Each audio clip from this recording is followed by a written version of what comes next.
busima nshemeri okureba ngo Honorable Chama Didi yahika ahabungara kamusharaze kandi ubuzima tushemerirwe ahabwo mu izina rya Yesu bitu obundi taka hezante yanjwire mbaje tapasta katega Moses Otafire okurwa muri reform dichachi kandi ninyebembera amakanisa agaba rukore bona omurwa mpara.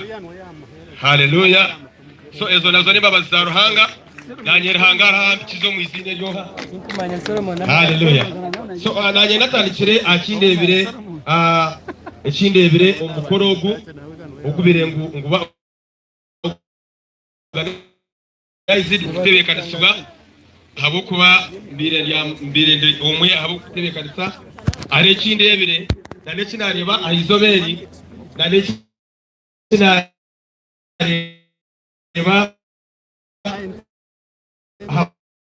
abajya okutwahikaha sonyera kubasagamba cyo kwatanisa omushorongo gwa 32 obahiro muzindara shomereyo kubura ekinde cyahandi ekwatirine kubura cyo kusima ninaweza kubura cyo kusima sime ruhanga. Haleluya.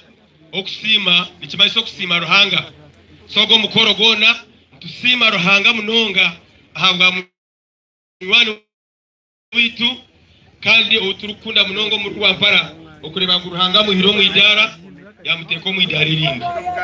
Haleluya. So nyendangu omuhandiki nasho mushomi ashomere cyandikirwe kiriyumbi yakozwe tumwa eshura ya kana hamwe no mushorongo obumwe bw'abari kwikiriza abo kubanza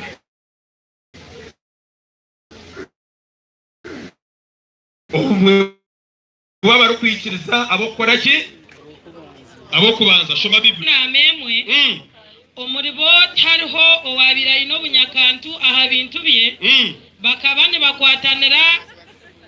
nibakwatanira omu bintu byabo byona kandi ntumwa zikagira amani mingi go kuhamya okuzoka kwa mukama witu Yesu nembabazi nyingi zabagumaho bona.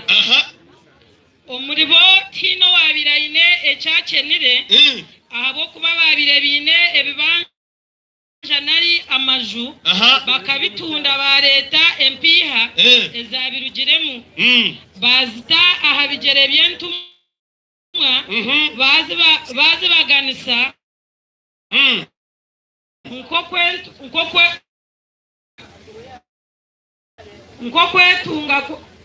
nkokwetenga kwa buri muntu okwabire kuri na Yozefu na wo pro akabaine omusiri yagutunda ya leta mpiha yazita bigere byentumwa. Haleluya. Haleluya. Amen. Obumwe obukubanza ekintu cyo nacaza kuhinduka omunsi y'omubiri ikibanza kihinduka omunsi y'omwoyo. Amen. Haleluya. Amen. Ekyo cyo rukureba we've been praying for it. Selinjiro wire turukushabira obumwe